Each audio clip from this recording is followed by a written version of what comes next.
الحمد لله نحمده ونستعينه ونستغفره ونؤمن به ونتوكل عليه ونعوذ بالله من شرور أنفسنا ومن سيئات أعمالنا من يهده الله فلا مضل له ومن يضلله فلا هادي له ونشهد أن لا إله إلا الله وحده لا شريك له ونشهد أن سيدنا وسندنا وشفيعنا وحبيبنا ومولانا محمدا عبده ورسوله صلى الله عليه وعلى آله وصحبه وسلم تسليما كثيرا كثيرا أما بعد قال الله تبارك وتعالى في كتابه الكريم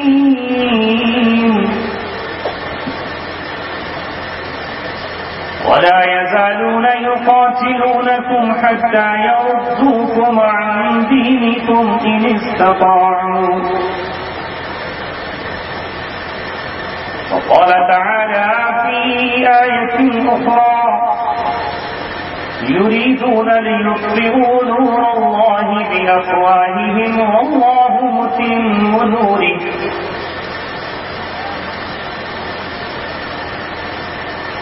صدق الله العلي العظيم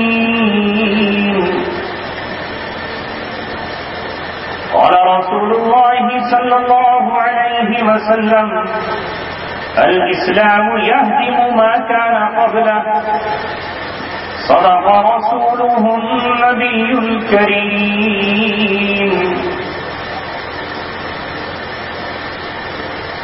رلاتا ہے تیرا نظارہ ہندوستان مجھ کو کہ عبرت خیز ہے تیرا فسانہ سب فسانوں میں چھپا کر آستی میں بجلیاں رکھی ہیں گردوں نے انادل باغ کے غافل نہ بیٹھے آشیانوں میں کچھ اپنی فکر کرنا دا مصیبت آنے والی ہے تیری بربادیوں کے مشورے ہیں آسمانوں میں یہ خاموشی کہاں تک لذت فریاد پیدا کر زمین پہ تو ہو صدا تیری ہو آسمانوں میں نہ سمجھو گے تو مٹ جاؤ گے ہندوستان والوں تمہاری داستان تک بھی نہ ہوگی داستانوں آپ کی بستی کے آس پاس کبھی بڑھانا کبھی شاہپور کبھی آدمپور میں آتا رہا اور اسی کی نسبت سے جب مجھے یہ علم ہوا کہ آپ کی بستی بھی اسی کے آس پاس ہے اور آج یہاں ایک اسلامی قلعے کا سنگ بنیاد رکھا جانا ہاں میں اسے اسلامی قلعہ اس لیے قرار دے رہا ہوں کہ یہ اکبر کا قلعہ آج تعمیر نہیں ہوگا شاہجہاں کا قلعہ تعمیر نہیں کیا جا رہا یہاں قرآن کی نسبت پر چند درجن لوگ جمع ہیں جن کا تعلق سماج کے اعلیٰ اور اونچے خاندانوں سے نہیں بیچ کے درجے سے تعلق ہے اور اگر آپ نے اس کی حفاظت کی تو یقیناً یہ اسلام کا قلعہ ثابت ہوگا جہاں قرآن کے ایک ایک لفظ کو زبان سے تلاوت کیا جائے گا اور زبان سے تلاوت کرنے کے بعد امت کا وہ 6 اور 7 سال کا معصوم رفت جگر جس کا دل پورے کاغذ کی طرح پاک اور صاف جس کا دماغ ہر آلودگی سے مبرہ اور پاک وہ اللہ تبارک و تعالیٰ کی کتاب اپنے سینے میں محفوظ کرے گا۔ یہاں قرآن کے حافظ، یہاں قرآن کے محافظ، یہاں نبی پاک صلی اللہ علیہ وسلم کے لب و لہجے کی حفاظت کرنے والے جمع ہوں گے۔ یقیناً وہ قلعے جو بادشاہوں نے تعمیر کرائے، جو بڑے بڑے حکمرانوں نے تعمیر کرائے، آج وہ قلعے رو رہے ہیں، اور ان قلعوں پر تم چاہے جشن مناؤ، لیکن آج دلی کا وہ لال قلعہ جس پر کھڑے ہو کر ایک ایسے شخص نے تقریر کی ہے جس کے دامن پر ہندوستان کے 15,000 معصوموں کے خون کے دھبے لگے ہوئے ہیں، اس قلعے کی اینٹ اینٹ روئی ہے، اور اس دن تک وہ روتی رہے گی جب تک وہاں کوئی انصاف پسند بادشاہ نہیں آ جائے۔ بار بار حضرت مولانا محفوظ صاحب آپ کو کہہ رہے ہیں کہ نوجوانوں آپ کو جاگنا چاہیے، آپ کو اپنا مقام پہچاننا چاہیے، مگر وہ نوجوان اپنا مقام کیا پہچانے جس نے اپنے ہاتھ میں قلم نہیں اٹھایا، جس نے علم نہیں سیکھا، جو تعلیم سے بہرہ ور نہیں ہوا۔ آج ہندوستان کی راجدھانی دلی میں نہ جانے کتنے مسلم نوجوان ایسے تھے کہ جو دن بھر پتنگ اڑاتے رہے، پتنگ اڑاتے رہے، پیچ لڑاتے رہے، گھروں کی چھت پر ڈی جے بجاتے رہے، شور شرابہ کرتے رہے۔ انہیں کیا یہ احساس ہے کہ وہ کس مقام پر کھڑے ہیں؟ انہیں یہ معلوم ہے کہ آج دنیا میں کیا حالات ہیں؟ انہیں کچھ پتا نہیں ہے۔ وہ آج اس نالائق، اس کمینے، اس گھٹیا انسان کی جس نے ابھی بجرنگی کے نام سے ایک فلم بنائی ہے، اس کی لگی ہوئی تصویروں کو فضا میں اڑاتے رہے اور اخبار لکھتا رہا کہ آج سلمان آکاش میں بھی ناچے گا، آج آکاش میں بھی ناچے گا۔ کیا انہیں یہ احساس ہے؟ اس لیے کہ ان کے پاس اخبار پڑھنے والی نگاہ نہیں، ان کے پاس سوچنے والا دل اور دماغ۔ میں ایک ہفتے سے جاؤں تو کہاں جاؤں، کس سے گفتگو کروں؟ میں نے صرف اپنے دل کی بات کہنے کے لیے، تاکہ یہ بات ہندوستان اور دنیا کے کونے تک پہنچ جائے، اس دعوت کو قبول کیا، اور میں اس لیے آیا تاکہ میں یہ بتا سکوں کہ ان تین ہفتے نہیں، 2 ہفتوں کے اندر اسی ملک ہندوستان میں 3 واقعے پیش آئے ہیں۔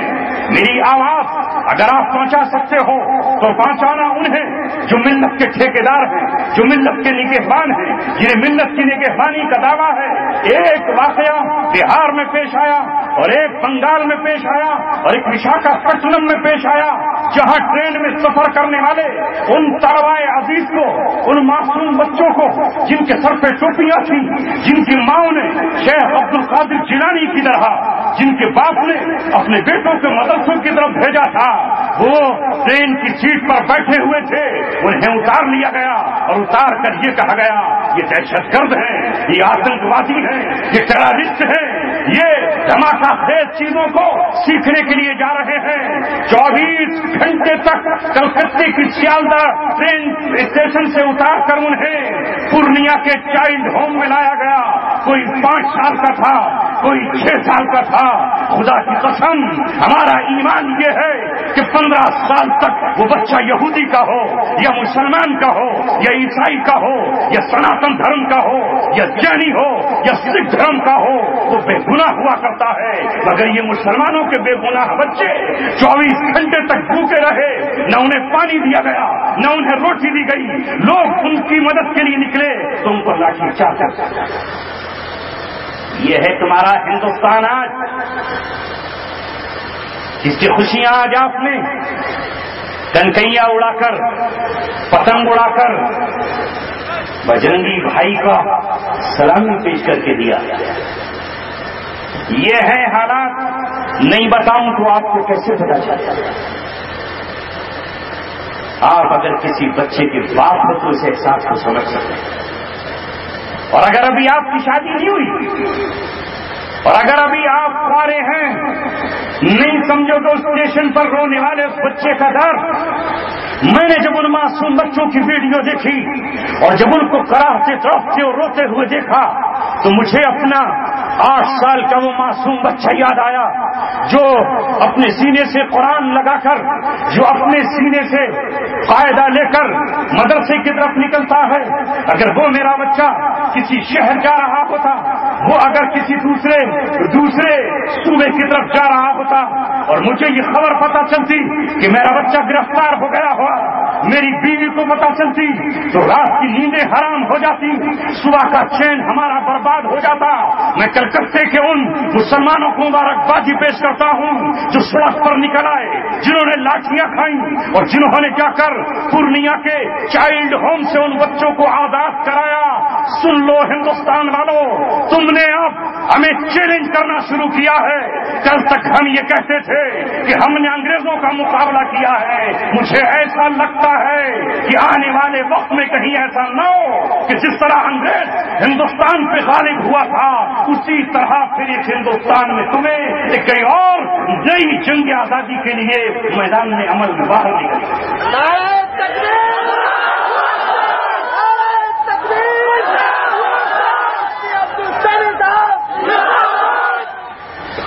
صرف اسلام زندہ باد کہیے۔ اسلام کسی شخصیت کا نعرہ مت نہ لگائیے۔ اسلام پر ایک جان نہیں، سینکڑوں جانیں قربان ہو جائیں گی۔ ہم کہنا نہیں چاہتے، مگر ایک ہفتے میں یہ 3 واقعات، اور واقعات بھی یہ آپ کو کہاں پتا ہے، میں اس لیے سنا رہا ہوں اہل عمر پور، آپ کو نہیں معلوم اس لیے کہ آپ کے بچوں کو نہ اخبار کا پڑھنا آتا ہے۔ جب بچے روتے روتے بیگانے ہو گئے اور بچے پوچھ رہے ہیں کہ ہمیں کہاں لے جایا جا رہا ہے، جب ماں باپ لینے کے لیے گئے تو ان سے یہ کہا گیا کہ سرٹیفکیٹ دو کہ یہ تمہاری اولاد ہے، ہمیں کوئی ثبوت دکھاؤ کہ تمہاری اولاد ہے۔ یہ یاد رکھو، پورا ہندوستان یاد رکھے، صبر کا ایک وقت ہوتا ہے، صبر کا ایک پیمانہ ہوتا ہے۔ ابھی ہم نے صبر کا دامن نہیں چھوڑا ہے، ابھی ہم سب کے بندھن ہم نے نہیں توڑا ہے۔ ہمارے پاس اس ملک میں رہنے کے تمام ثبوت موجود ہے۔ اگر اس میں پیدائش کی بنیاد پر یہ سکھوں کا ملک ہے، یہاں پیدا ہو جانے کی بنیاد پر یہ جینیوں کا ملک ہے، اگر یہاں پیدا ہو جانے کی بنیاد پر یہ دلتوں کا ملک ہے، اگر یہاں پیدا ہو جانے کی بنیاد پر یہ آریہ سماجیوں کا ملک ہے، اگر یہاں پیدا ہو جانے کی بنیاد پر یہ سناتن دھرم والوں کا ملک ہے، اگر یہاں پیدا ہو جانے کی بنیاد پر یہ پارسیوں کا ملک ہے، یہ رافضیوں اور شیعوں کا ملک ہے، یہ آغا خانیوں کا ملک ہے، تو یاد رکھو، نوٹ کرو، ہم 1947 کے بعد اس ملک میں پیدا ہوئے ہیں، اس ملک کا ذرہ ذرہ ہمارا ہے، یہاں مساجد ہماری ہے، یہاں کے درخت کے پتے ہمارے ہیں، صبح کا سہانا سورج ہمارا ہے، رات کا اندھیارا ہمارا ہے، کشمیر سے لے کے کنیا کماری تک اس کا ایک ایک چپا ایک ایک باریک زمین ہماری ہے، ہم کہیں باہر سے آ کر نہیں کر سکتے۔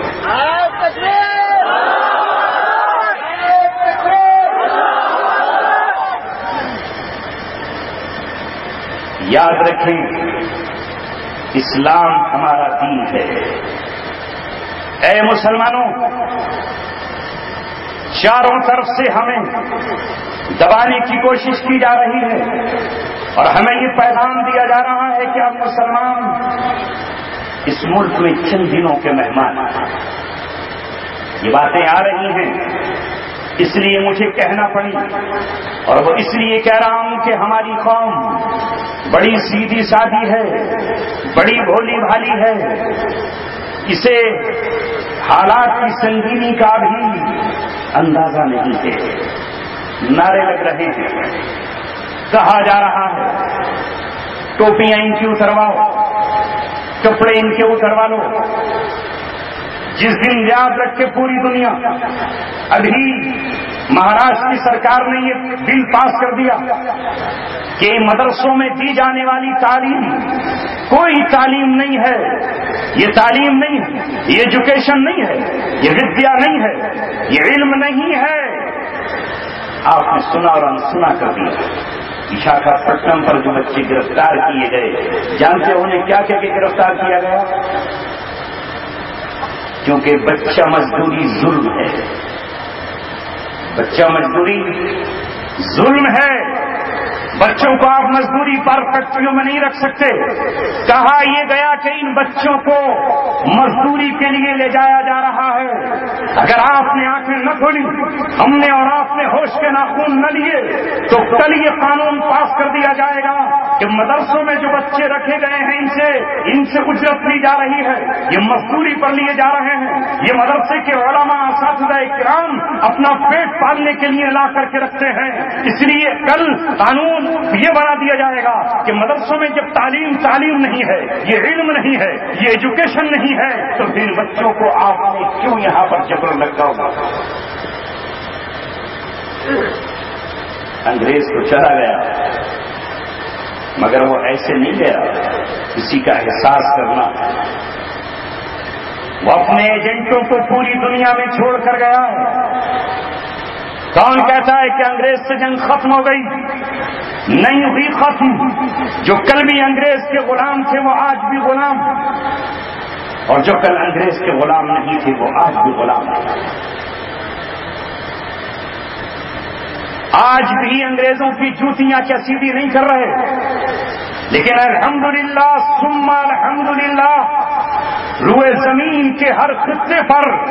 امت مسلمہ کے پاس قرآن موجود ہے. لڑائی قرآن سے ہے، جنگ قرآن کی آیتوں سے ہے. جو قوم قرآن نہیں پڑھتی اس سے کوئی جنگ نہیں ہے، جو قرآن نہیں سیکھتا اس سے کوئی لڑائی نہیں ہے. انہیں معلوم ہے کہ ہمارا قرآن ہم سے یہ کہتا ہے کہ ہم اللہ تبارک و تعالیٰ کے مقابلے میں کسی کو بڑا نہیں جانتے. اللہ تبارک و تعالیٰ کے سامنے ہم اپنا سر جھکاتے ہیں، اس کے علاوہ ہم کسی کی چوکھٹ پہ سر نہیں جھکائیں گے. کیا ابھی چند دنوں پہلے پورے ملک میں یہ ڈرامہ نہیں کیا گیا؟ کیا پوری دنیا کو اس میں شامل نہیں کیا گیا کہ 150 ملک یہ کہہ رہے ہیں کہ سورج کے سامنے بیٹھ کر کے سورج کو نمسکار کیا جائے، سورج کے سامنے بیٹھ کر کے یوگا کیا جائے. میں آج اپنے ایک نوجوان کو بتانا چاہتا ہوں، میں نوجوانوں آپ کو بتاتا ہوں، میری قوم کے بچوں میں آپ کو بتاتا ہوں، جس دن تم پیدا ہوئے ہو اور جس دن میں پیدا ہوا ہوں، میری ماں ان پڑھ صحیح، میری ماں جاہل صحیح، میری ماں گاؤں میں گوبر تھوکنے والی اور چولہے پر روٹی پکانے والی صحیح، میری ماں قرآن اس نے نہ پڑھا ہو، اس نے حدیث نہ پڑھی ہو، اس نے بخاری نہ دیکھی ہو، لیکن وہ صاحب ایمان ہے. جس دن میں پیدا ہوا تھا اس دن میری ماں نے اپنے بستر پہ کروٹ لیتے ہوئے میرے باپ سے یہ کہا تھا، میں نے تمہارے لفظ جگر کو تمہارے سپرد کر دیا ہے. زندگی موت کی جنگ لڑ کر میں نے تمہاری امانت تمہارے سپرد کر دی ہے. اس کے کان میں سب سے پہلی آواز اللہ تبارک و تعالیٰ کی داخل کر دو، اٹھاؤ اپنی باہوں میں اور اس کے دائیں کان پہ اپنے ہونٹ رکھ کر کہہ دو اللہ اکبر اللہ اکبر اشہد ان لا الہ الا اللہ. میں رہوں یا نہ رہوں، تم رہو یا نہ رہو، جب تک کہ میرا لال زندہ رہے، جب تک کہ میرا بیٹا زندہ رہے، تب تک اس کے ذہن کی تحریف پر اور اس کے دل کی چوکھٹ پر اللہ تبارک و تعالیٰ کی کبریائی لکھی ہوئی ہو. اس ماں کا خون ایک بوند قبض ہے ہم پر. یاد رکھے ساری دنیا، ہم اللہ کے رنگ میں رنگے جا چکے ہیں کہ سورج کی اوقات کیا ہے. نہ سورج کو نمسکار کریں گے، نہ چاند کی تپسیا کریں گے، نہ پون کو کچھ کہیں گے، نہ پرتھوی کو سجدہ کریں گے. جھکے گا تو اللہ تبارک و تعالیٰ کے سامنے، اس کے علاوہ کسی کی چوکھٹ پر سجدہ نہ کرتے ہیں نہ کریں گے.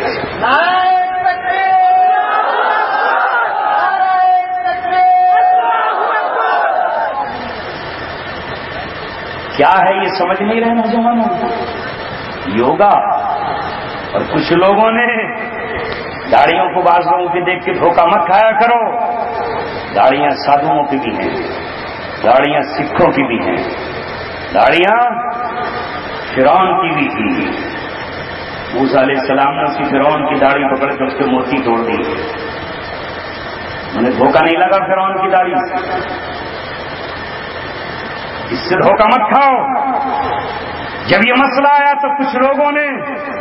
جن کے ہاتھ میں بھیک کے کٹورے تھے، جو محنت کی کمائی نہیں کرنا چاہتے، جو آنکھ کی طرح کھیت میں پھاوڑا نہیں چلا سکتے، جو آنکھ کی طرح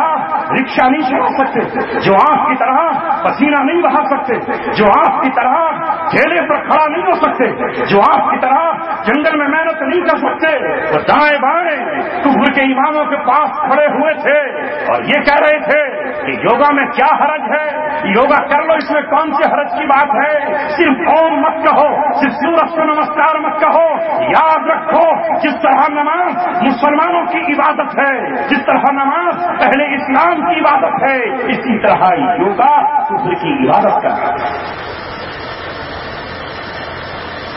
جب سورج کی پہلی کرن آتی ہے تو اس کی طرف منہ کر کے بیٹھا جاتا ہے، اسے سلامی پیش کی جاتی ہے۔ جب ان سے بات کی گئی تو دلیل دے رہے ہیں کہ صاحب سورج سے اتنا فائدہ ہوتا ہے، تو فائدے مند چیز کی سامنے آپ سر نہیں جھکا سکتے؟ ہاں، ہم نہیں جھکا سکتے، نہیں جھکا سکتے کہ تم ہو کہ تمہیں جس سے فائدہ نظر آیا اس کے سامنے سر جھکا دیا۔ گوبر میں فائدہ نظر آیا کہ اس سے کھیتی ابھر جاتی ہے تو اسی کو سمجھ لیا کہ گوبر ہی معبود ہے، اور کسی کی لیٹرین میں فائدہ نظر آیا تو اسی کو سمجھ لیا کہ یہی ہمارا معبود ہے، اس سے بھی تو اچھا خاصا اللہ ہوا۔ ہم سوائے اللہ تبارک و تعالیٰ کے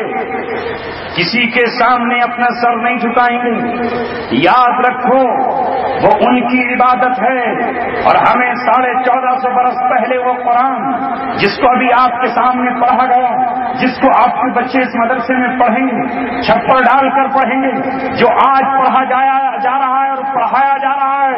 1450 برس پہلے ہمارے قرآن نے اعلان کر دیا ہے۔ اور یہ میں آج ٹنکے کی چوٹ کھڑے ہو کر یہ کہہ رہا ہوں، سن لو، جس نے نہیں سنا ہے وہ اب سن لے، اور جو نہیں، جو اب تک بیگانہ ہے وہ اپنی آنکھوں کو کھول لے، اور جو اب تک اپنے کانوں میں روئی ٹھوسے ہوئے تھا وہ اپنے کان کی روئی کو باہر نکالے۔ تمہارا طریقہ عبادت الگ، ہمارا طریقہ عبادت الگ۔ قل یا ایھا الکافرون، سورج کی تپسیا کرنے والوں، یوگا کرنے والوں اور اپنے یوگا پر ہمیں مجبور کرنے والوں، ہرگز نہیں۔ لا اعبد ما تعبدون، جس کی تم عبادت کرتے ہو اس کی میں عبادت نہیں کرتا، ولا انتم عابدون ما اعبد، اور جس کی میں عبادت کرتا ہوں اس کی تم عبادت کرنے والے نہیں ہو، ولا انا عابد ما عبدتم، اور میں اس کی عبادت کرنے والا نہیں ہوں جس کی تم نے عبادت کی ہے۔ لکم دینکم ولی دین، تمہارے لیے تمہارا دین ہے اور ہمارے لیے ہمارا دین ہے۔ ہم پہ جبرن کوئی دین اگر تھوپنا چاہے گا تو یاد رکھے انگریز نے بھی یہی بے وقوفی کی تھی، اس نے یہی احمقانہ پن کیا تھا جب برطانیہ کی حکومت میں سورج غروب ہوتا تھا اور اسی کی حکومت میں سورج ڈوبتا تھا، اسی کے میں نکلتا تھا، اسے یہی گمان تھا کہ میں ساری دنیا کے مسلمانوں کے گلوں میں اپنی کراس ڈال دوں گا، انہیں میں عیسیٰ مسیح کو بیٹا کہنے پر اللہ کا مجبور کر دوں گا، میں انہیں چرچ میں لے آؤں گا۔ اسے یہ گمان تھا، اسے یہ پتہ نہیں تھا کہ مسلمان وہ قوم ہے کہ جس کے گلے میں صلیب نہیں ڈالی جا سکتی، جسے حضرت عیسیٰ کے متعلق جو عقیدہ قرآن نے بیان کیا ہے اس سے علیحدہ نہیں پھر سکتا ہے۔ ان کے پاس قرآن ہے، عیسیٰ علیہ السلام اللہ کے بیٹے نہیں، اللہ تبارک و تعالیٰ کے رسول ہیں، اس کے پیغمبر ہیں، ان کی ماں مریم ہے، وہ بن باپ کے آئے ہیں۔ اس برطانیہ کو غرور تھا، الحمدللہ اس سے ٹکر لی اور لے کر 1947 میں ختم نہیں کی ختم، الحمدللہ وہ جنگ آج بھی جاری ہے، اور جب تک ساری دنیا میں اسلام کا غلبہ نہیں ہو جاتا وہ جنگ و دستور جاری رہے گی، یہاں تک کہ اللہ تبارک و تعالیٰ حضرت عیسیٰ علیہ السلام کو زمین پر اتار ڈالیں گے، یہاں تک کہ حضرت مہدی اس امت کی قیادت کے لیے نکلیں گے اور پوری دنیا میں اسلام کی اسلام۔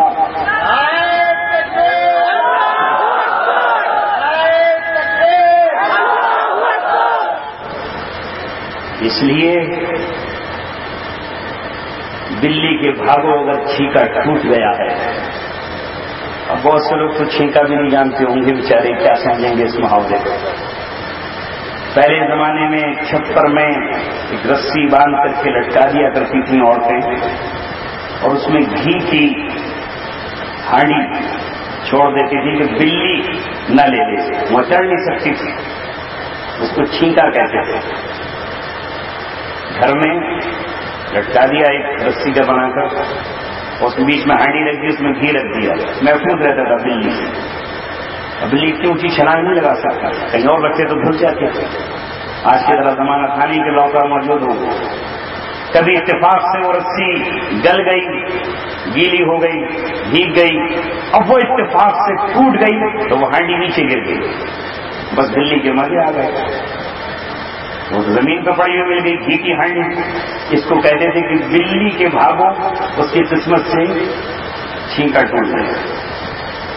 اگر بلی کے بھاگوں چھینکا ٹوٹ گیا ہے اور اس امت کی غفلت کی وجہ سے، اس امت کے قرآن سے دوری کی وجہ سے، اس کے حوصلوں کی کمی کی وجہ سے، اس کی جرأتوں کے اس سے چھوٹ جانے کی وجہ سے، اور اللہ تعالیٰ نے کچھ دنوں کی آزمائش کے لیے، اللہ تعالیٰ کا نظام ہے کہ کبھی رات چھا جاتی ہے دن پر تو کبھی دن غالب آ جاتا ہے رات پر، یہ اللہ تبارک و تعالیٰ کا نظام ہے کہ کبھی رات اپنی سیاہ چادر میں سب کچھ لپیٹ دیتی ہے۔ اس کے تحت اگر اللہ تبارک و تعالیٰ نے مسلم امت کو پچھلے 100 سالوں سے یا 200 سالوں سے آزمانا شروع کر دیا تو وہ سمجھ رہے ہیں کہ یہ ہمارا کمال ہے، ہم نے اپنے فیصلوں سے، ہم نے اپنی چال بازیوں سے، ہم نے اپنی مکاریوں سے، ہم نے اپنی عیاریوں سے، ہم نے اپنے فریب سے ایسا حاصل کر لیا ہے۔ تو یہ ان کا سوچنا غلط ہے۔ یہ بلی کے بھاگوں چھینکا ٹوٹنے کی وجہ سے اگر تمہیں گھی ہاتھ لگ گیا ہے تو یہ مت سمجھنا کہ ہمیشہ چھینکے ٹوٹتے رہیں گے۔ اللہ تبارک و تعالیٰ اس زمین کا وارث اپنے پاکیزہ بندوں کو بناتا ہے اور قیامت تک بناتا رہے گا۔ جس دن ہم سب کی توبہ کر لیں گے، جس دن ہم اللہ تبارک و تعالیٰ سے رجوع ہو جائیں گے، جس دن ہماری صفوں میں 313 ایسے تیار ہو جائیں گے جو بدر میں محمد رسول اللہ کے سامنے کھڑے ہو گئے تھے، جب ان کے امتحان کے لیے محمد رسول اللہ نے مشورہ کیا تھا تو ان 313 نے یہ کہا تھا، اے محمد رسول اللہ یہ مت سمجھنا کہ ہم خالی ہاتھ ہیں تو سامنے تلواروں سے ڈر جائیں گے، ہمارے پاس نیزے نہیں ہیں تو نیزے کی نوکوں سے گھبرا جائیں گے، اگر ہمارے پاس گھوڑے نہیں ہیں تو ان کے گھوڑوں کی ٹاپوں سے خوفزدہ ہو جائیں گے، اگر ہمارے پاس لڑنے کے لیے ہتھیار نہیں ہیں تو ان کے ہتھیاروں سے ہم کپا جا کر جائیں گے۔ اے محمد رسول اللہ ہم نے آپ کے ہاتھ پر فیض کی ہے، آپ آگے بڑھیے، آپ آگے بڑھیے، بدر کا مقام تو یہ آنکھوں سے نظر آ رہا ہے، اگر آپ ہمیں برکل خماس تک لے کر جائیں گے تو ہم وہاں پہنچ کر کے رہیں گے، اگر آپ ہمیں سمندر میں کودنے کا حکم دیں گے تو ہم سمندر میں کود جائیں گے، اگر آپ ہمیں آگ کے دریا میں چھلانگ لگانے کے لیے کہیں گے تو ہم آگ کے دریا میں چھلانگ لگا دیں گے۔ اے محمد رسول اللہ آپ کو جو حکم ملا ہے وہ کر گزریے۔ جب وہ 313 میدان بدر میں نکلے تو اللہ تبارک و تعالیٰ نے جبرائیل علیہ السلام سے کہا میرے محبوب کا لشکر کل 313 کا ہے، اے جبریل آج تیری ضرورت ہے بدر کے میدان میں۔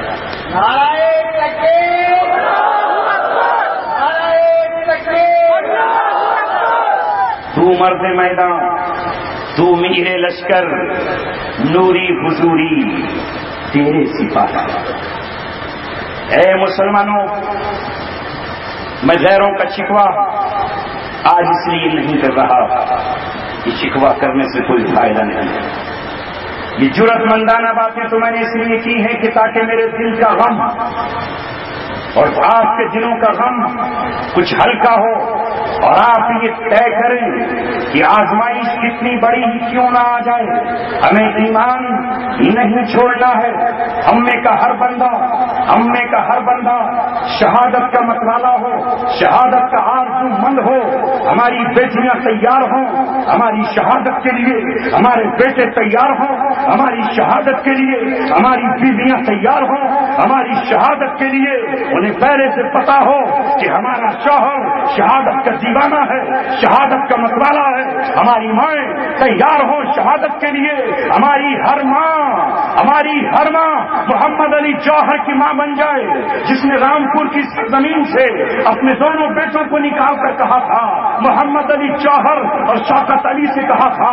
جان بیٹا خلافت پہ دے دو، ہماری ہر ماں تیار ہو کہ کسی لمحے بھی اس کے بیٹا تاج شہادت پہن کر دولہا بن کر لاش کی شکل میں اس کے گھر آ سکتا ہے تو وہ روئے نہیں، بلکہ وہ اس دن اپنے ہاتھوں میں مٹھائی لے کر اپنے ہاتھوں میں لڈو لے کر تقسیم کر رہی ہو اور یہ کہتی ہو کہ میں اس قابل کہاں تھی کہ مجھے حضرت فاطمہ کی نسبت حاصل ہو گئی کہ جس فاطمہ کے پاس کربلا کی سرزمین سے پیغام گیا کہ تیرا بیٹا حسین اور حسین کے بیٹے اور تیرا گھرانہ آج کربلا کی سرزمین پر تڑپ اٹھا ہے. اس نے سر نہیں جھکایا, اس نے سر دے دیے, اس نے جان دے دی, لیکن اس نے ایک ظالم کے سامنے, اس نے ایک ڈکٹیٹر کے سامنے, اس نے ایک شخص کے سامنے جو قوت اور طاقت کی بنیاد پر جبرن بیعت لینا چاہتا تھا, اس بیعت سے انکار کیا ہے. حضرت فاطمہ کی طرح ہماری مائیں تیار ہوں کہ ان کے بیٹے حضرت حسین کی راہ پر نکل کھڑے ہوئے ہیں. ہماری بیویاں عمرو بن جموح کی بیوی کی طرح ہوں. کاش وہ ہماری باتوں کو سنے, کاش انہیں پتا چلے کہ ہمارے دل میں کون سی انگیٹھی دہک رہی ہے, ہم کون سی آرزو میں جیتے ہیں, ہم کس تمنا میں جیتے ہیں. دنیا خواب دیکھتی ہے محل بنانے کے, کوئی خواب دیکھتا ہے فلمی دنیا میں جانے کے, کوئی خواب دیکھتا ہے, کوئی خواب دیکھتا ہے حاجی مستان بن جانے کے, کوئی خواب دیکھتا ہے سلمان بن جانے کے. ہم خواب دیکھتے ہیں کہ اللہ تبارک و تعالی ہماری روح اس حال میں قبض کرے کہ فرشتوں سے یہ کہہ دے فرشتے ہٹو, یہ وہ ہے جس نے اپنی جان ہمارے سپرد کر دی تھی, اس نے اپنی جان کا ہم سے سودا کیا تھا, تو یہ جان کسی اور کے دین پہ اس نے خرچ نہیں.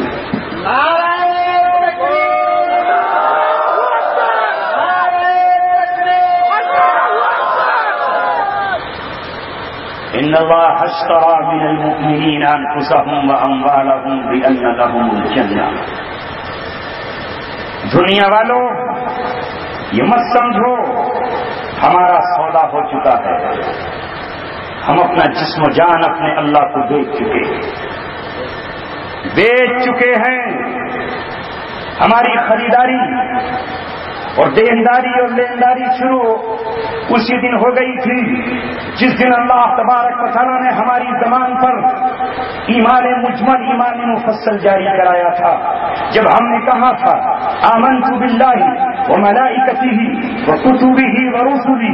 والیوم الآخر والقدر خیرہ وشرہ من اللہ تعالی والبعث بعد الموت. اللہ تبارک و تعالیٰ پر جب ہم ایمان لائے کہ ہم ایمان لاتے ہیں اللہ پر, اس کی فرشتوں پر, اس کی کتابوں پر, اس کے رسولوں پر, موت کے بعد زندہ ہو جانے پر, اچھی اور بری تقدیر پر. ہماری تقدیر کا لکھنے والا اللہ تبارک و تعالیٰ ہے. تقدیر لکھی جا چکی ہے, قلم سوکھ چکے ہیں. جب تک قلم موت نہیں آئے گی, چاہے ساری دنیا کے سیٹلائٹ ہمیں سیٹ کر کے دیکھتے رہے, نہیں آ سکتی ہے موت. جس زمین پر اللہ تبارک و تعالیٰ لکھی ہے اسی زمین پہ موت آئے گی. جو دانا ہمارا لکھا ہوا ہے جب تک حلق نیچے نہ اتار لیں گے موت نہیں آئے گی. جو پانی کا قطرہ ہمارے لیے لکھا جا چکا ہے جب تک ہم اسے اپنے ہوٹوں سے نیچے اتار نہیں لیں گے موت نہیں آئے گی. اگر کسی کو یقین نہ ہو تو آؤ ساری دنیا دیکھ لو جو اللہ تبارک و تعالیٰ کے دیوانے ہیں. پوری زندگیاں ان کی میدانوں میں کھڑے کھڑے گزر گئی, ان کی زندگیاں جنگ لڑتے ہوئے گزر گئی. آؤ اسلام کی تاریخ کے دو ہیرو آپ کے سامنے پیش کرتا ہوں.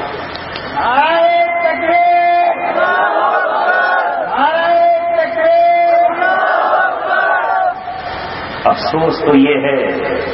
کہ باطل جنہیں ہیرو کہتا ہے انہیں آپ ہیرو سمجھتے ہیں, جبکہ اسلام کی نظر میں وہ زیرو ہے. وہ زیرو ہیں جن کو آپ ہیرو کہہ رہے ہو. اگر اسلام پسندوں کا راج آ جائے, اگر اہل اللہ کی حکمرانی آ جائے, اگر اللہ تبارک و تعالیٰ کے دین پر چلنے والوں کی قوت اور طاقت آ جائے تو یہ ہیرو ان کی کمر لال کر دی جائے گی. کیوں؟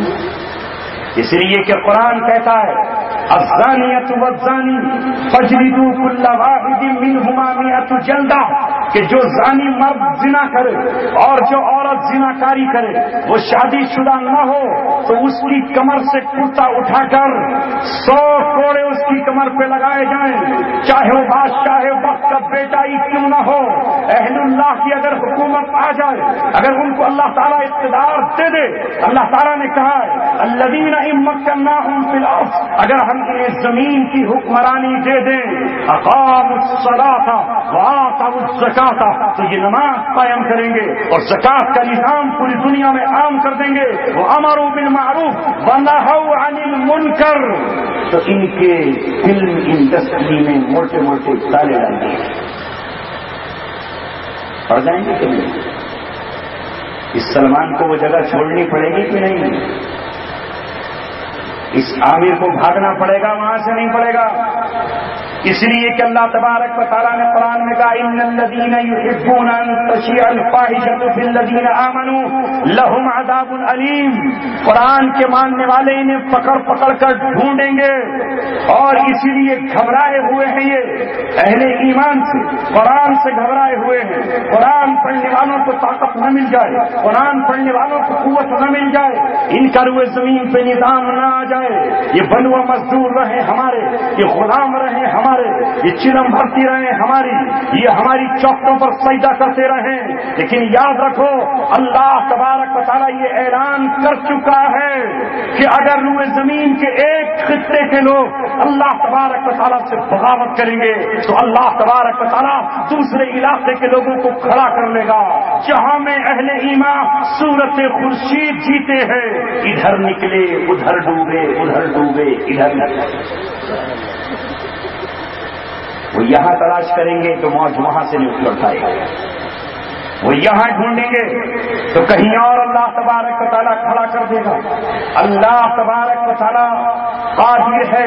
تو جن کو آپ ہیرو سمجھ رہے ہیں وہ اسلام کی نظر میں زیرو نہیں بلکہ مجرم ہے، سزا یافتہ مجرم ہے، کسی کی کمر پہ کوڑے لگیں گے تو کوئی زناکار شادی شدہ ہو کر پتھروں کی سزا پائے گا۔ اے مسلمانوں، تمہارے ہیرو وہ ہیں جنہیں قرآن اور تمہارا نبی ہیرو کہتا ہے، انہیں ستارے کہا جاتا ہے، فلاں ستارہ ہے، فلاں ستارہ ہے۔ ستارے کون ہیں؟ اصحابی کالنجوم بأیہم اقتدیتم اہتدیتم، صحابہ ہیں ستارے، اس لیے صحابی کو اپنے ستارے ہیں،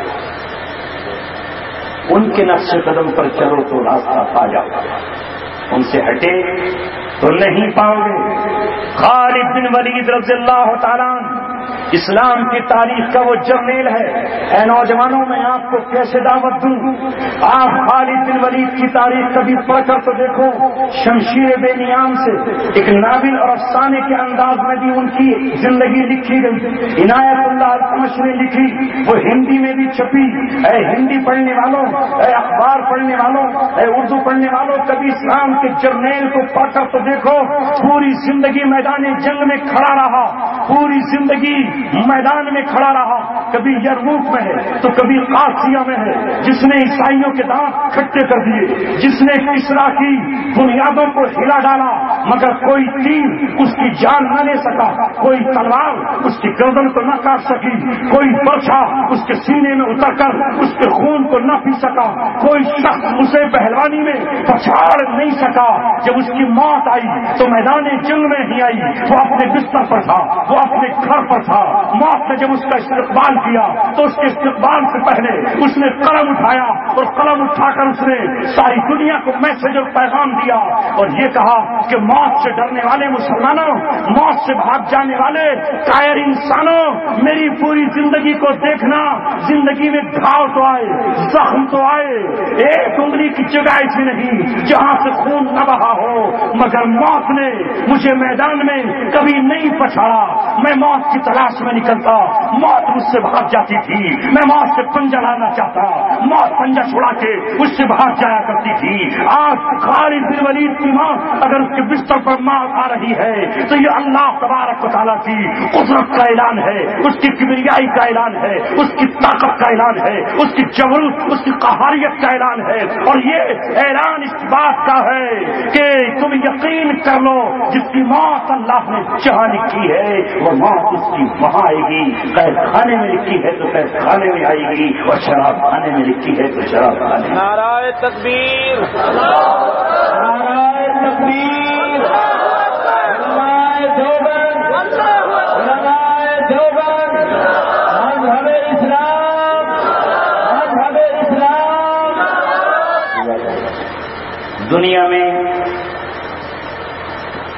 نور اور روشنی صرف ایک ہے۔ قرآن کی میں نے آیت پڑھی، اللہ کا کلام سچا ہے۔ اللہ تبارک و تعالیٰ نے آج سے 1450 سال پہلے ہمیں قرآن کی شکل میں بتا دیا۔ ہم سے یہ نہیں کہا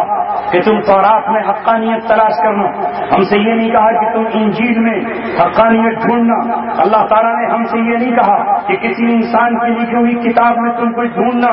اللہ تبارک و تعالیٰ نے اپنے نبی پر آخری کتاب اتاری جس کا نام قرآن ہے، جس قرآن کو اللہ تبارک و تعالیٰ نے حفاظت کے ساتھ اتارا، اور اللہ تبارک و تعالیٰ نے یہ کہا نبی آج موجود ہے، کل نبی محمد رسول اللہ چلے جائیں گے، پھر بھی قرآن موجود رہے گا۔ اس کے بعد صدیق اکبر ہوں گے، 2.5 سال اپنا زمانہ گزار کر ابوبکر صدیق بھی چلے جائیں گے، لیکن قرآن محفوظ رہے گا۔ قرآن کریم کی حفاظت اللہ تبارک و تعالیٰ کی ذمہ داری ہے۔ وہ عمر ابن خطاب کی شان جلالی سے زندہ نہیں رہے گا، عمر بھی ایک دن اپنا 10 سالہ دور مکمل کر کے خلافت کا چلے جائیں گے، قرآن پھر بھی زندہ رہے گا۔ اس کے بعد حضرت عثمان غنی کا دور آئے گا، مگر وہ بھی تاج شہادت پہن کر اللہ تبارک و تعالیٰ سے جا ملیں گے۔ پھر خلافت کا دور حضرت علی کا آ جائے گا، مگر ان کی زندگی بھی ایک دن ان سے روٹ کر چلی جائے گی، اور وہ بھی جامع شہادت پی کر اللہ تبارک و تعالیٰ سے جا ملیں گے۔ ان کا بیٹا حسن زہر دے کے ختم کر دیا جائے گا، ان کا دوسرا بیٹا حسین کربلا کی سرزمین پہ سونپا دیا جائے گا، مگر قرآن زندہ رہے گا۔ بنو امیہ کی حکومت ہو یا بنو عباس کی شہنشاہیت ہو یا عثمانیوں کی شہنشاہیت ہو یا عثمانیوں کے خاتمے کے بعد دنیا پر ظالموں اور جابروں کی حکومت ہو، انگریزوں کا سکہ چل رہا ہو یا مشرکین کی حکومت ہو، اللہ تبارک و تعالیٰ اس قرآن کا محافظ بن جائے گا۔ اللہ تبارک و تعالیٰ نہ نوابوں کا محتاج ہے، نہ اللہ تبارک و تعالیٰ مغلوں کا محتاج ہے، نہ اللہ تبارک و تعالیٰ ترکوں کا محتاج ہے، نہ اللہ تبارک و تعالیٰ عربوں کا محتاج ہے۔ اللہ تبارک و تعالیٰ نے کہا انا نحن نزلنا الذکر وانا له لحافظون، ہم ہی قرآن کے نازل کرنے والے ہیں اور ہم ہی قرآن کے محافظ ہیں۔ اللہ تبارک و تعالیٰ ہے اس کا محافظ، اس لیے آج اس گئے گزرے دور میں قرآن کے حافظ کون ہیں؟ جن کے محل نہیں، جن کی شاہی گاڑیاں نہیں، جن کے پاس اونچے اونچے مکانات نہیں، بہت زیادہ زمینیں نہیں، ہاں وہی بچے جن کا میں نے ذکر کیا ہے، جو بہار کے کسی ایسے گھر میں رہتے ہیں جہاں رات کو چراغ جلانے کے لیے ماں کے پاس تیل نہیں ہے، جہاں دروازوں پر کنڈی لگانے کے لیے کنڈی اور کھڑکیاں موجود نہیں ہیں، جس پر ٹاٹ کا پردہ پڑا ہوا ہے، مگر وہ ماں اپنے لخت جگر سے یہ کہتی ہے تو پورا چلا جا۔ وہ ماں اپنے لخت جگر سے کہتی ہے تو مظفر نگر کے کسی دور دراز گاؤں میں چلا جا، میں تجھ سے کوئی اور کام نہیں چاہتی، میں آج بھی دوسروں کے گھروں میں جھاڑو دیتی ہوں، میں آج بھی جھاڑو دیتی رہوں گی، مگر میرے دل میں ایک آگ کا دریا ہے جو امن رہا ہے، ایک عشق ہے جو طوفان کی طرح مچل رہا ہے، وہ ہے قرآن کی محبت۔ بیٹے جس دن تو قرآن کا حافظ بن کر آئے گا وہ دن میرے لیے عید ہوگی، وہ دن میرے لیے جشن کا دن ہوگی، وہ رات میرے لیے خوشیوں کی رات ہوگی۔ میں تجھے قرآن کا حافظ دیکھنا چاہتی ہوں۔ آج اللہ تبارک و تعالیٰ نے انہی پھٹے ٹوٹے کپڑوں سے، انہی بچوں سے جن کے کپڑوں میں پیون لگے ہوئے ہیں، جن کے کپڑوں سے پسینے کی بدبو آ رہی ہے، مگر رب دو جہاں کی قسم جنت سے وہ فرشتہ آ رہا ہے جو اس بچے کی اس بدبو کو سونگھنے کے لیے آ رہا ہے، جو یہ کہتا ہے دنیا والوں یہ تمہارے نزدیک پسینے کی بدبو ہے، مگر میں نے ایسی خوشبو جنت کی مہک اور عطر میں بھی نہیں۔ وہ قرآن ہمیں بتاتا ہے، کسی کے کہنے میں مت جاؤ، بالکل نہیں، ہرگز نہیں۔ اللہ تبارک و تعالیٰ نے 1450 سال پہلے کہا ہے یریدون لیطفئوا نور اللہ بافواہہم واللہ متم نورہ، یہ چاہیں گے کہ اللہ تبارک و تعالیٰ کے چراغ کو اپنے منہوں سے بجھا دیں، یہ چاہیں گے کہ اللہ کا نور بجھا دیں۔ نور ایک ہے، آندھیاں سینکڑوں، آندھیاں لاکھوں ہیں، کروڑوں ہیں، آج ہر باطل اندھیرا ہے، ہر باطل دین اندھیرا ہے، اور ہر اندھیرے کو تکلیف اسلام سے ہے، ہر اندھیرے کو تکلیف مسلمانوں سے ہے، ہر اندھیرے کو تکلیف صرف اور صرف اسلام سے ہے۔ اس لیے پچھلی 1 صدی سے خون کی ندیوں میں اگر کوئی بہ رہا ہے تو وہ ہمارا ہی لخت جگر ہے۔ اگر کسی کا سر پھٹتا نظر آ رہا ہے اور اس میں خون کا فوارہ نظر آ رہا ہے تو وہ ہمالیہ کی چوٹیوں سے نہیں، وہ ملک شام میں ہمارے بچے ہیں، وہ عراق میں ہماری بیٹیاں ہیں، وہ فلسطین میں ہماری مائیں ہیں، وہ افغانستان میں ہمارے جگر گوشے ہیں، وہ صومالیہ میں ہماری بہنیں ہیں، وہ چیچنیا میں ہمارے بوڑھے ہیں۔ پوری دنیا ہمارے خون کی پیاسی ہے۔ دنیا والوں، ہم تم سے پوچھنا چاہتے ہیں تمہیں کتنا خون اور چاہیے؟ کب تمہاری جا کر پیاس بجھے گی؟ تمہیں کتنا اور لہو چاہیے؟ اس لہو سے تمہاری پیاس بجھے گی۔ ہم امریکہ سے پوچھنا چاہتے ہیں تیری پیاس نہیں بجھی؟ تو نے 2 دن میں 6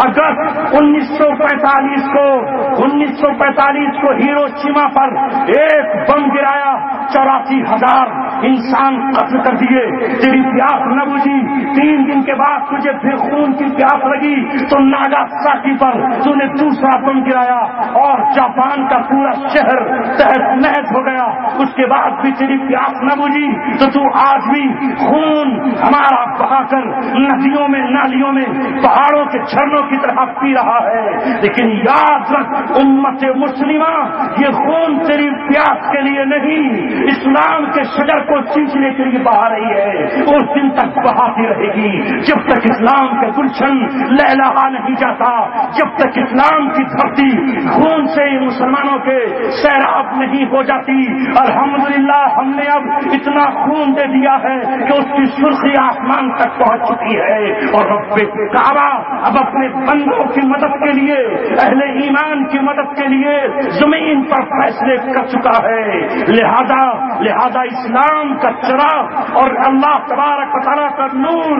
نہ کل تمہاری آندھیوں سے بجھا تھا، نہ آج تمہاری آندھیوں سے بجھے گا، نہ کل تمہاری دھوپوں سے بجھا تھا، نہ آج تمہاری دھوپوں سے بجھے گا۔ کل تم الگ تھے، جرمن تمہارے ساتھ نہیں تھا، آج تم سب کے سب اکٹھے ہو، چائنا سے لے کے جاپان تک اور ہندوستان کے موجودہ حکمرانوں سے لے کر کے ساری دنیا روس تک تم اکٹھے ہو، تنہا امت مسلمہ کھڑی ہے۔ مگر ہمیں فخر ہے کہ ہم اللہ تبارک و تعالیٰ کا لشکر ہے، آج نہیں تو کل جبریل ہماری مدد کو ضرور آئے گا۔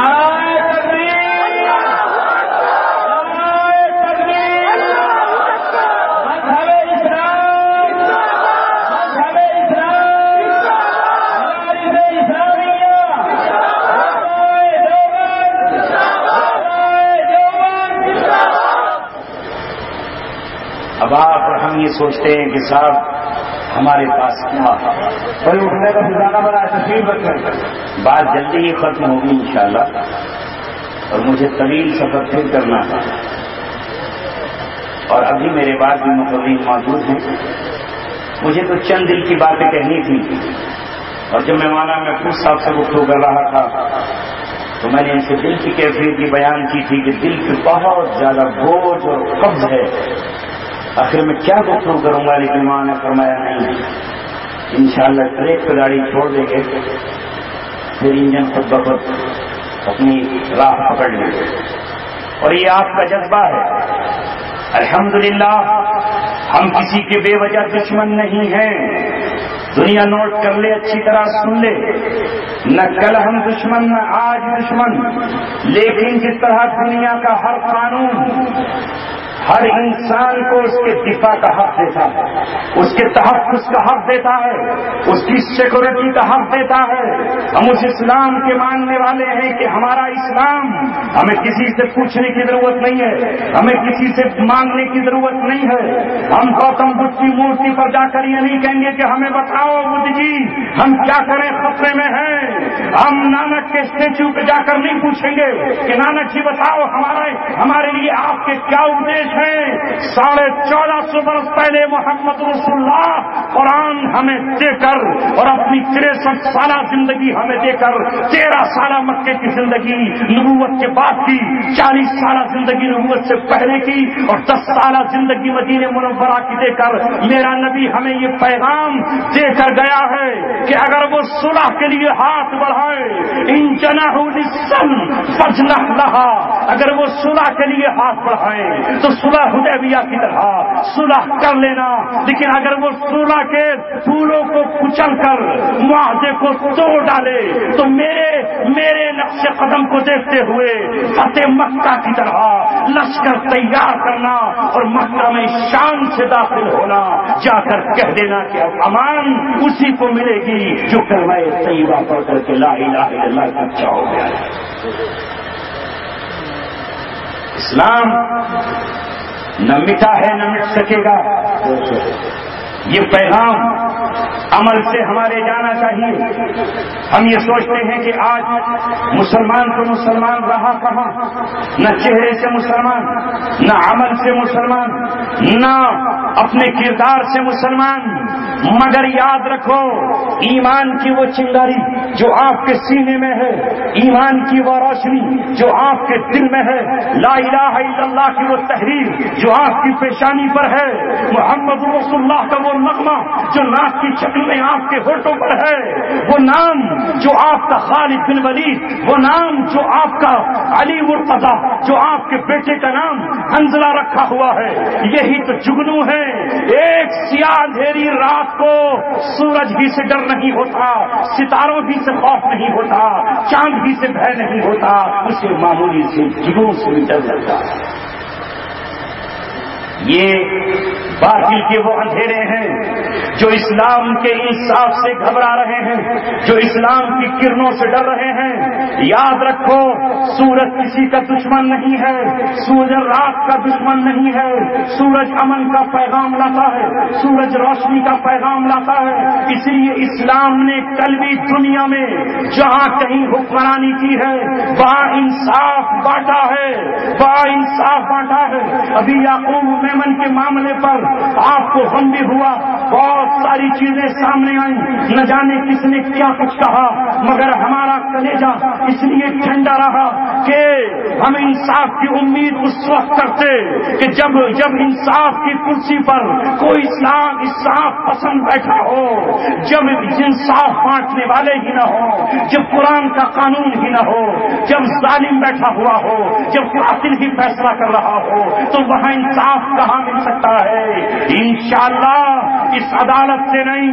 انصاف مانگیں گے کل اللہ تبارک و تعالیٰ سے, مالک یوم الدین سے مانگیں گے جس کی عدالت لگی ہوئی ہوگی, اور اس عدالت میں اللہ تبارک و تعالیٰ کہے گا لمن الملک اليوم, آج بادشاہت کس کے لیے ہے, آج بادشاہت کس کے لیے ہے. آواز آئے گی للہ الواحد القہار, تو ہم اللہ تبارک و تعالیٰ سے کہیں گے اے مولا پتا یعقوب میمن کا قصور کیا تھا, اس کا جرم کیا تھا. جرم اگر اس کا یہ تھا تو اس سے بڑے جرم کرنے والے اور مجرمین موجود تھے, ان کو پھانسی نہ دی گئی. اس کو راتوں رات کے 1 بجے تک عدالت کیوں کھولی گئی؟ اس کے بڑھاپے پر ترس نہیں آیا, اس کی بوڑھی داڑھی پر, اس کی سفید داڑھی پر رحم نہیں آیا, اس کے چہرے پر رحم نہیں آیا. بیٹیاں بلکتی رہی, ماں بلکتی رہی. وہ جو بابری مسجد کی شہادت کے بعد جو قتل عام ہوا تھا, ان قاتلوں کو کوئی سزا نہیں دی گئی. جنہوں نے راجیو گاندھی کو قتل کیا گیا ان کو سزا نہ دی گئی. اس کے ہتھیارے آج بھی موجود ہیں, بیرن سنگھ کے ہتھیارے آج بھی موجود ہیں, آج بھی موجود ہیں, مگر اسے سزا اس لیے ملی تھی کہ اس کا نام یعقوب تھا, اس کے سینے میں ایمان تھا, یہ مسلمان تھا, اس لیے اس کو سزا دی گئی. لہذا اللہ تیری عدالت سے آج ہم یہ دیکھنا چاہتے ہیں کہ تیرے یہاں سے کیا ملے کہے گا, اللہ تبارک و تعالیٰ اس دن کہے گا, اللہ تبارک و تعالیٰ یہ کہے گا کہ تمہیں کل بھی پتہ نہیں چلا تھا, ارے تم نے یعقوب کو نہیں دیکھا, جب اس کا جنازہ آیا ہے تو اس کے جنازے پر اتنے پھول پڑے ہوئے تھے کہ ایسا لگتا تھا جیسے کسی ولی کا جنازہ ہے, کسی قطب عالم کا جنازہ ہے, کسی وقت قاضی اور شیخ کا جنازہ ہے. امت نے اور ملت نے اس کے جنازے کو اتنا کاندھا دیا تھا کہ طاقت سے نگاہ سر ہی سر نظر آ رہے تھے, اتنا صلاۃ و سلام پیش کیا گیا تھا, اتنی مغفرت کی گئی تھی. کاش اگر اس کی جگہ کوئی اور کھڑا ہوتا تو وہ بھی یہی کہتا کہ واہ رے واہ, تو کیا قسمت لکھوا کر آیا تھا. اگر تو اس مقام پر سولی پر نہ چڑھایا جاتا تو تیرا جنازہ عاشق کا جنازہ کہاں ہوتا. مگر جب وہ ویڈیو دنیا کے سامنے آئی تو لوگ اشش کر کے رہ گئے اور اس کے جنازے سے آواز آ رہی تھی, عاشق کا جنازہ ہے, ذرا دھوم سے نکلے. نعرہ تکبیر,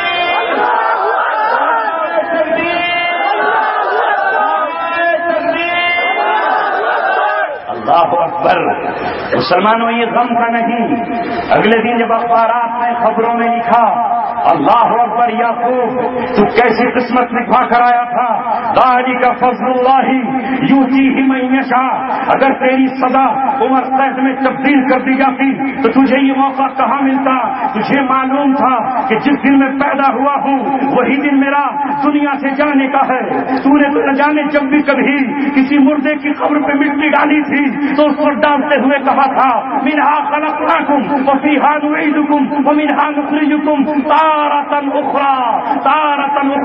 تو 30 جولائی کو آیا تھا, 30 جولائی کو دنیا سے رخصت ہوا. تیرے جشن کا دن بھی عجیب و غریب تھا. جب تو دنیا میں آیا تھا تو تیرا جشن منایا گیا تھا, اور جس دن تو دنیا سے جا رہا تھا تو ممبئی کی سڑکوں اور گلیوں پر ایک بلندیوں پر دفعہ 44 توڑ دی گئی تھی, اور نوجوان دیوانہ ہو کر اور پاگلوں کی طرح, مجنون عاشقوں کی طرح اپنے ہاتھوں میں ہار پھول لیے کھڑے تھے. یہ دنیا والوں کے گزرتے تھے, اسے تو کسی کی آنکھ نہ دیکھ سکی. جو جنت سے فرشتے آئے تھے, جو جنت سے ہوئے آئی تھی, جنہوں نے آ کر تجھے سلامیاں پیش کی تھی. جب تیری بیوی رو رہی تھی تو جنت کی حور نے یہ کہا تھا نہیں رونا نہیں, رونا نہیں. یار دولہا بن کر اپنی حقیقی بیوی کے پاس آ رہا ہے, تو روتی ہے. ہم کبھی اس کے سامنے نہیں روئیں گے, ہم کبھی اپنے بال نہیں نوچیں گے. تو نے تو کبھی ناراض بھی کیا ہوگا, ہم ناراض نہیں کریں گے. وہ رات کیسی رات تھی, اللہ اکبر, جو اپنے مولا سے ملنے کی رات تھی, جس رات وہ پوری رات روتا رہا, تہجد پڑھتا رہا, قرآن پڑھتا رہا. اس نے اس دن غسل کیا, فجر کی نماز پڑھی. جب اس کو ناشتہ پیش کیا گیا تو کہا اس ناشتے کو میں تمہارے ٹھکراتا ہوں, میرے لیے جنت کا راستہ لگا ہوا ہے. آج یعقوب روتے روتے زندگی کے سارے گناہ دھو چکا تھا. تم نے ظلم نہیں کیا بلکہ اس کی بارات اس طرح اٹھی کہ جس طرح کسی دولہا کی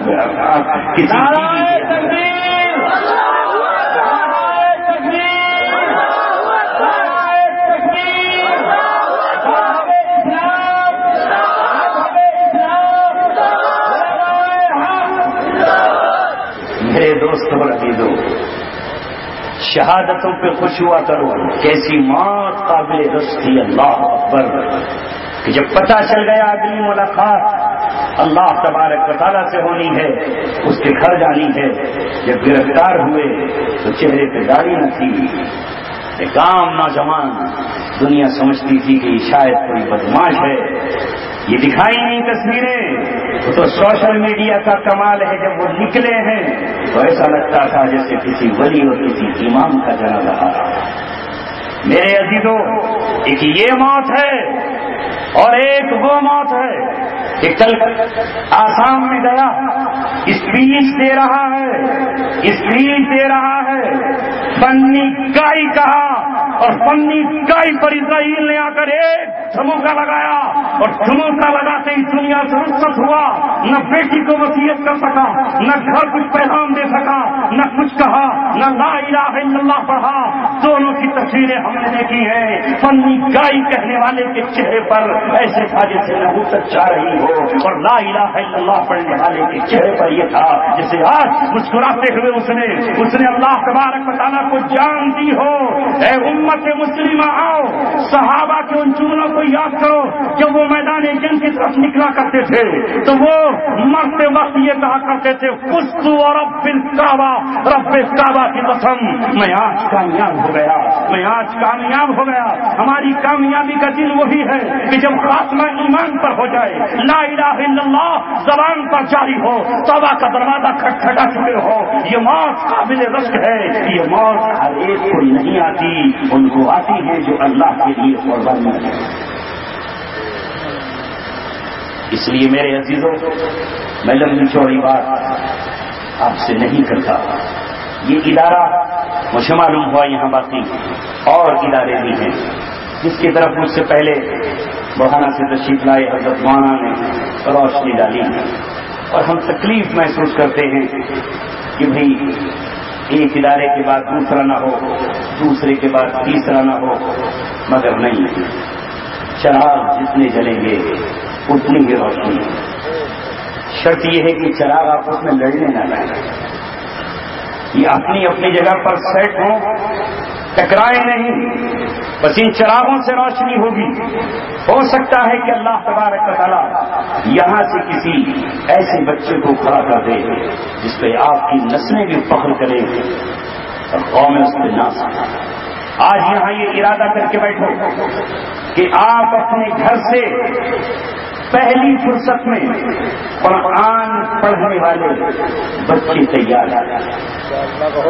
انشاءاللہ کہو، اور اس قرآن کو آپ اپنے بچوں سے خود سنیں، پڑھیں گے، سنیں گے۔ یہی قرآن ہے جس نے آپ سے سربلندی کا وعدہ کیا۔ مولانا نے حدیث پڑھی تھی مجھ سے پہلے، لیکن میری رعایت میں احتراماً مہمان نوازی میں وہ اس بات کو ادھورا چھوڑ کر چلے گئے۔ اللہ کے رسول صلی اللہ علیہ وسلم نے فرمایا، میں اس حدیث کو سنا کے بعد ختم کر رہا ہوں، ان اللہ یرفع بہذا الکتاب اقواما، اللہ تعالیٰ اس کتاب کے ذریعے سے قوموں کو بلندیاں عطا فرمائے گا، وَيَضَعُ بِهِ آخَرِينَ، اور اسی کتاب کے ذریعے سے اللہ تعالیٰ قوموں کو ذلیل و رسوا بھی کر دے گا۔ کوئی جرم نہیں ہے ہمارا، صرف یہ جرم ہے کہ ہم نے اللہ تبارک و تعالیٰ کی کتاب کو چھوڑ دیا ہے۔ کل مکے کے چند بدوؤں نے، چند اونٹوں کے چرانے والوں نے، چند بکریوں کے کھیتوں میں چرانے والوں نے اللہ تبارک و تعالیٰ کی کتاب سے محبت کا فریضہ انجام دیا۔ اللہ تبارک و تعالیٰ نے ان کے قدموں میں دنیا کی دو سپر پاور طاقتوں کو لا کر ڈال دیا۔ ایک روم کی طاقت تھی، وہ صحابہ کی ٹھوکروں میں کچل گئی، دوسری ایران کی طاقت تھی، وہ ان کے قدموں کے سامنے مسل دی گئی۔ آج کی طاقت کو ہم اپنی تاریخ یاد دلاتے ہوئے، ماضی کا سبق پڑھاتے ہوئے، ہم قرآن کی یاد کرتے ہوئے یہ کہتے ہیں، آج کے رومیوں اپنی طاقت پہ نہ اتراؤ، تمہارا بیٹا اور مقابلہ جاپان کے بدھسٹوں سے نہیں ہے، گوتم بدھ کے ماننے والوں سے نہیں ہے، تمہارا مقابلہ محمد رسول اللہ کے دیوانوں سے ہے۔ کل بھی ہم نے تمہیں دھول چٹائی تھی، اور آج بھی انشاءاللہ جب تک ایمان کی شمع تمہارے اندھیروں میں روشن نہیں کر دیں گے، قافلہ پلٹ کر نہیں رہے گا، ایک کے بعد دوسرا آئے گا، دوسرے کے بعد تیسرا آئے گا۔ تمہیں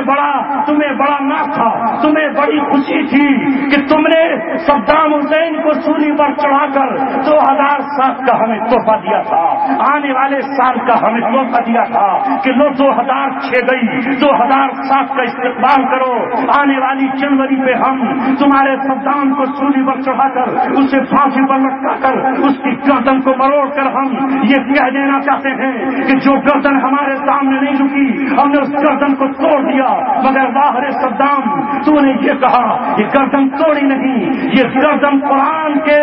سامنے اکڑی ہوئی ہوئی تھی، قرآن ہاتھوں میں لے کر آیا اور یہ کہہ کر عراق کی سرزمین سے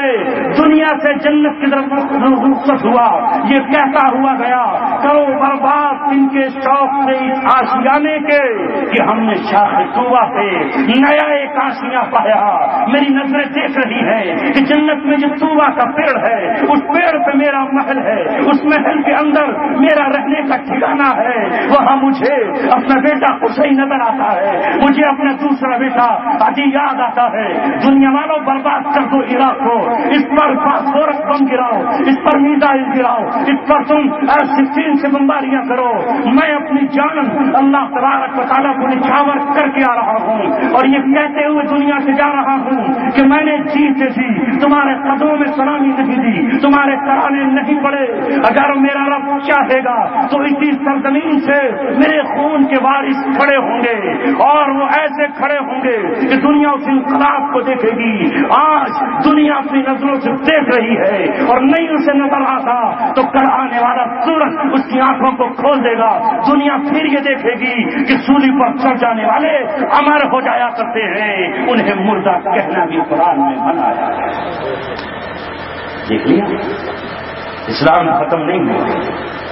بہرحال ہر خطے کی آزمائش ہو رہی ہے۔ اس خطاب کی آزمائش یہ ہے جیسا کہ حضرت ناظم صاحب نے بھی آپ سے درخواست کی، لوگوں موبائل سے گانوں کو نکال دو، اپنے کانوں کو قرآن سے آشنا کرو، دل کو زندگی دینے والی تقریروں کو سنو، مردہ کھیتیوں پر پھر سے بہاروں کے ترانے لے کر آؤ۔ اے قوم مسلم، تم اللہ تبارک و تعالیٰ کے چہیتے ہو، جس دن اللہ تم سے مایوس ہو جائے گا، جس دن اللہ تم سے روٹ جائے گا، جس دن اللہ تبارک و تعالیٰ تمہیں تحت نیز کرنے کا فیصلہ کرے گا تو دوسری قوم کا انتخاب کرے گا۔ ابھی محمد رسول اللہ کے صدقے میں، ابھی قرآن کی برکت سے، ابھی ایمان کی کرنیں آپ کے سینے میں ہیں، اللہ تبارک و تعالیٰ کی رحمت ہر جمعرات کو آپ کو آواز دے رہی ہے، ہر جمعے کو آپ کو پکارا جا رہا ہے، اور رمضان آپ کی مغفرت کا اعلان ہو رہا ہے، ہر حج کے مہینے میں اللہ آپ کو دعوت دے رہا ہے، آؤ گناہ گارو عرفات کے میدان میں گناہ دھولو، آؤ حجر اسود کو چوم کر اپنی جنت کے لیے سے گواہ بنا لو، آؤ خانہ کعبہ کا طواف کر کے میری رحمت کو زمین پہ اتارنے کا سبب بن جاؤ، ابھی موقع ہے، اللہ تبارک و تعالیٰ کو راضی کر لو۔ ہم مردہ نہیں ہیں، جس دن مردہ ہو گئے اس دن اٹھا کر گڑھے میں پھینک دیے جائیں گے، ابھی زندگی موجود ہے، زندہ قوموں کی طرح اٹھو، زخمی ضرور ہو مگر زخمی شیروں کی طرح کچھاڑ سے چھلانگ لگاؤ، اپنے پنجروں سے باہر آؤ اور جنگل میں رہنے والے تمام جانوروں سے یہ کہہ دو کہ شیر اگر اپنی نیند سو رہا تھا تو تم یہ مت سمجھنا کہ یہ مردہ ہو چکا ہے یا یہ اپنی مردانگی کھو چکا ہے، یہ بوڑھا ضرور ہوا ہے لیکن بوڑھا ہوتے ہوئے یہ آج بھی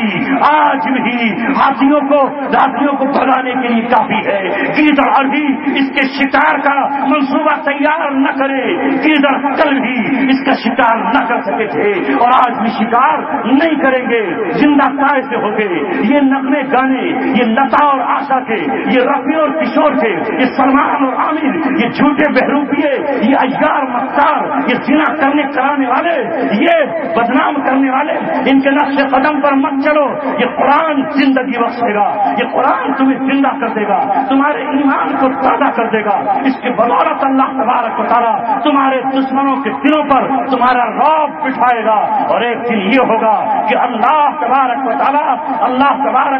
بدل دے گا، اس کالی رات کو اجالوں سے تبدیل کرے گا، اس اندھیروں کو اللہ تبارک و تعالیٰ اسلام کے نور و سورج سے جگمگا دے گا۔